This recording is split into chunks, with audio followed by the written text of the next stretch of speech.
नमस्कार, आदाब, सत श्री अकाल, good morning my dear friends. स्वागत करता हूं मैं ब्रिजमोहन सर आपके अपने यूट्यूब चैनल की लोक मैथ में। साथियों, क्लास 6 का स्टडी चल रहा है। चैप्टर 4.1 पे आ चुके हैं, प्रश्नावली 4.1 पे। इसमें सबसे पहले जान लेते हैं बिंदु किसे कहते हैं। बिंदु वैसी आकृति जिसमें न लंबाई हो न चौड़ाई हो और ना ही मोटाई हो।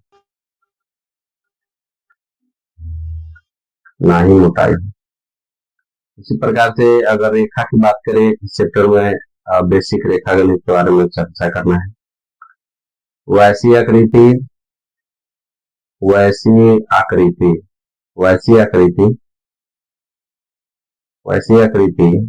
जिसमें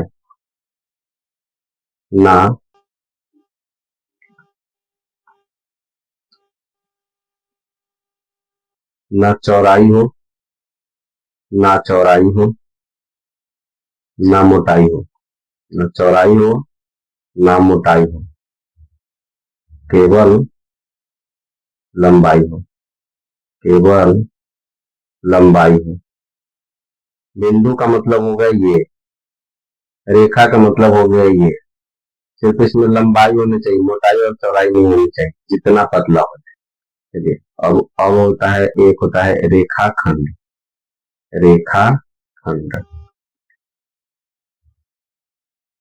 दो बिंदुओं के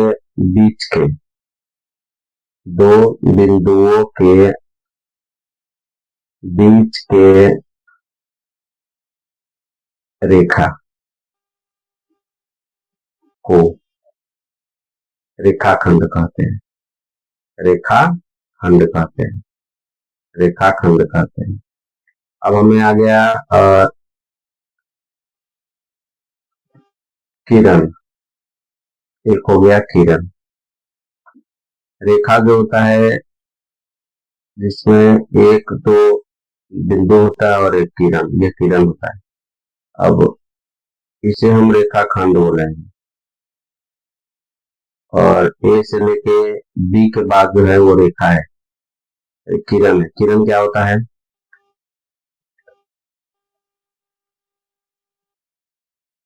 एक बिंदु से अनंत तक की रेखा को किरण कहते हैं। किरण की कोई सीमित लंबाई नहीं होती, किरण कहते हैं। तो चलिए, अब हम लोग प्रश्नों पे चलते हैं। ये कुछ परिभाषाएं थी। अब हमारा क्वेश्चन नंबर 1 है, संलग्न आकृति का प्रयोग करके निम्न के नाम बताइए। इसमें ये आकृति है, इसे लेकर बताना है। 5 बिंदु, तो 5 बिंदु क्या क्या है? डी है, ई है, ओ है, सी है, बी है। एक रेखा के नाम बताइए। तो रेखा में हम डी भी बोल सकते हैं, डीओ बोल सकते हैं, डी भी बोल सकते हैं, ओसी बोल सकते हैं, ईओ बोल सकते हैं, ईबी बोल सकते हैं, ओबी बोल सकते हैं। 5 किरण। तो 5 किरण में एक तो ईडी है, ईडी, और एक डीबी भी हो सकता है, एक ईबी भी हो सकता है, एक ओसी भी हो सकता है, और ओबी भी हो सकता है। 5 रेखाखंड डीई, रेखाखंड को हमेशा ऐसे लिखते हैं, डीई, डीओ, डीबी,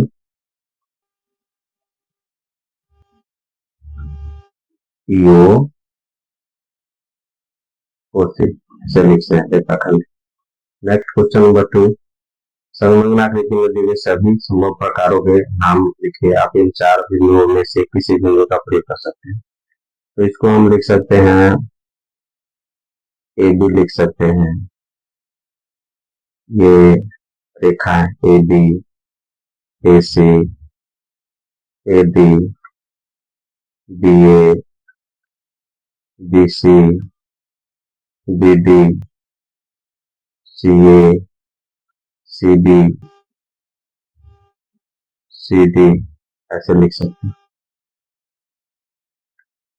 इसमें अगर रेखाखंड बनाना हो तो ए B, A C, A D, ये रेखा है, ये रेखाखंड है। B A, B C, B D, इस तरीके से लिख सकते हैं। किरण भी है, ये बी ए किरण है, ये किधर है, सी डी किरण है, ये बी डी किरण है, ये ए डी किरण है। नेक्स्ट क्वेश्चन है, ए नंबर है, रेखाएं जिसमें बिंदु ए ई सम्मिलित है, वैसी जिसमें ई सम्मिलित है। तो ई तो ए ई में भी है, इसमें लिख सकते हैं ए ई भी हो सकता है, डी ई भी हो सकता है, डी ई भी हो सकता है, और क्या हो सकता है, और क्या हो सकता है। चलिए, ए से होकर जाने वाली रेखा, ए से होकर कौन कौन जा रहा है, ए से होकर ए भी जा रहा है, ए डी भी जा रहा है, ए भी जा रहा है। वह रेखा जिस पर ओ स्थित है, ओ कहाँ स्थित है, तो सीओ, सीओ रेखा पर, सीओ रेखा पर ओ स्थित है।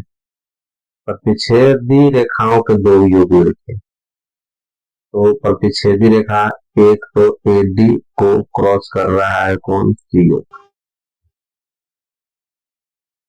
दूसरा, तो ये सीओ क्या है, प्रतिच्छेदी रेखा, सीओ को प्रतिच्छेद कर रहा है एडी और एडी को प्रतिच्छेद कर रहा है सीओ। इसी प्रकार से डी को प्रतिच्छेद कर रहा है ईएफ और ईएफ को प्रतिच्छेद कर रहा है डी। ये भी लिख सकते हैं, डीई को प्रतिच्छेद कर रहा है, प्रतिच्छेद कर रहा है, डीई को प्रतिच्छेद कर रहा है एफ ई, एफ ई को हम ईएफ भी कह सकते हैं और डी को ईडी, डीई भी कह सकते हैं। तो इस प्रकार से चलिए क्वेश्चन नंबर 4, निम्नलिखित में से होकर कितनी रेखाएं खींची जा सकती है। एक बिंदु से अनंत, यहाँ एक बिंदु है, इसे हम एक रेखा ऐसे खींचे, एक रेखा ऐसे खींचे, एक रेखा ऐसे खींचे, एक रेखा ऐसे खींचे, हम बोलेंगे 4 रेखा खींच सकते हैं। तो कोई व्यक्ति आकर इधर से खींच देगा, कोई व्यक्ति इधर से खींच देगा, कोई इधर से खींच देगा। तो यहाँ हम लिख सकते हैं एक बिंदु से अनंत रेखा खींची जा सकती है, अनंत। ये एक हुआ। बी, दो बिंदु से कितनी रेखा खींच सकते हैं, एक बिंदु यहाँ, एक बिंदु यहाँ। तो केवल और केवल एक रेखा खींच सकते हैं, ये ए और बी। इसके अलावा अगर यहाँ से हम इधर गुजारेंगे तो इस बिंदु में नहीं टच करेगा, इधर से हम इधर जाएंगे तो इस बिंदु में टच नहीं करेगा। तो कह सकते हैं केवल, केवल एक और केवल एक, केवल एक और केवल एक और केवल एक, यानी यहाँ इसका आंसर केवल एक और इसका आंसर हो जाएगा अनंत। अगले क्वेश्चन की तरफ चला जाए। कुछ क्वेश्चन है, निम्नलिखित स्थितियों में से प्रत्येक के लिए एक रफ आकृति बनाएंगे, उचित रूप से उसे नामांकित कीजिए। बिंदु P रेखाखंड AB पर स्थित है। देखिए आगे का एक चित्र दिया गया है, तो चलिए यहाँ पे हम बना लेते हैं। ए नंबर पे बिंदु P रेखाखंड AB पर स्थित है। एक रेखाखंड AB लिए, इसका नाम A और B।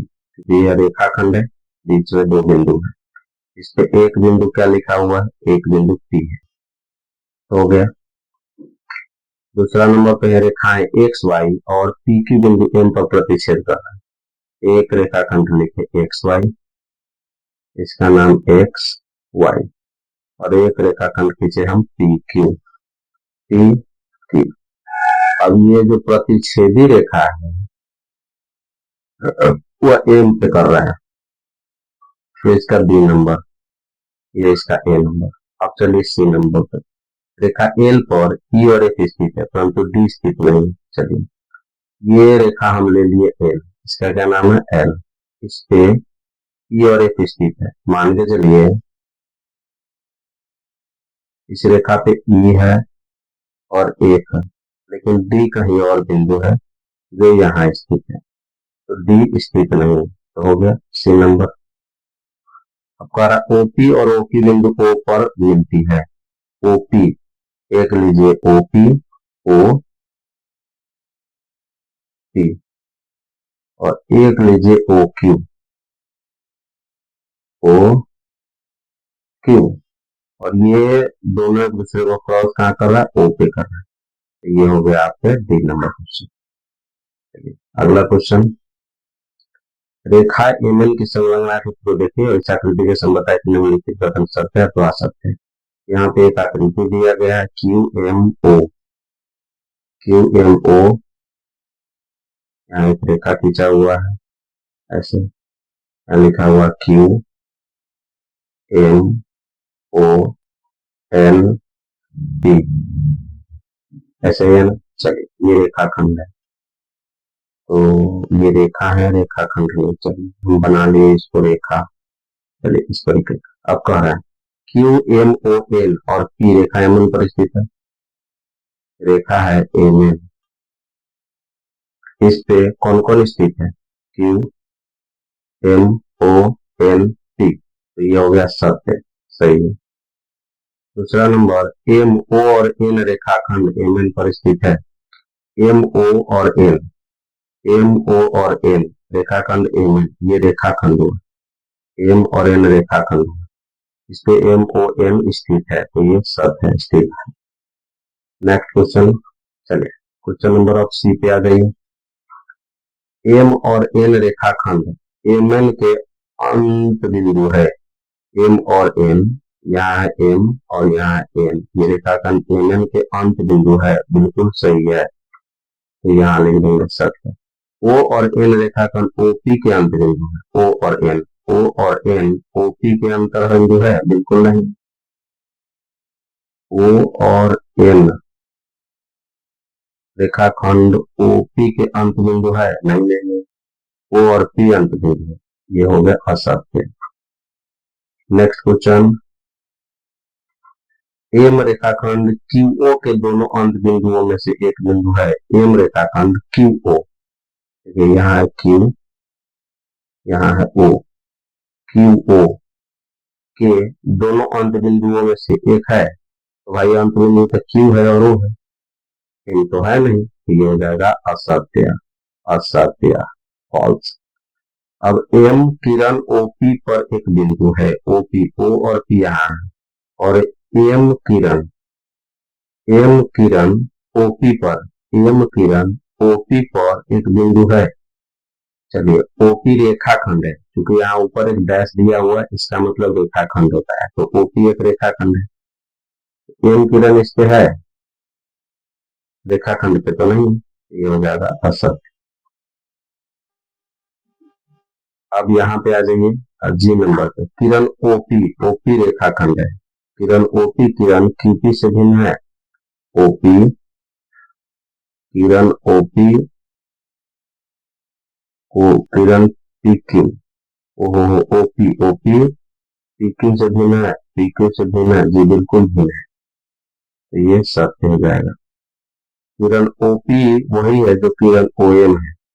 ओपी वही है जो किरण रेखाखंड, रेखाखंड ओपी, रेखाखंड ओपी वही है जो, वही है जो किरण ओएम है, जो किरण ओएम है, नहीं। हालांकि देखा जाए तो ये एक ही किरण है जिसपे ओ और एम स्थित है, लेकिन सेम नहीं है। किरण वही है जो किरण ओएम है, ऐसा नहीं, ये असत्य हो गया। किरण ओएम किरण ओपी के विपरीत नहीं है। ओएम किरण, ओएम किरण, ओएम किरण ओपी के विपरीत नहीं है। विपरीत तो है नहीं, है लिख रहा है, तो ये असत्य हो गया। नेक्स्ट क्वेश्चन है जे। ओ किरण ओपी का प्रारंभिक बिंदु नहीं है। ओ किरण ओपी का प्रारंभिक बिंदु नहीं है, गलत। असत्य है। एन किरण एनपी और एनएम का प्रारंभिक है। एन किरण एनपी और एनएम, यस बिल्कुल सही है। एन किरण एन किरण एन किरण एनपी और एनएम, एनएम के प्रारंभिक बिंदु, ये सही है। सब। चलिए, तो ये रहा आज का सेशन। मिलते हैं अगले सेशन में, तब तक के लिए जय हिंद जय भारत।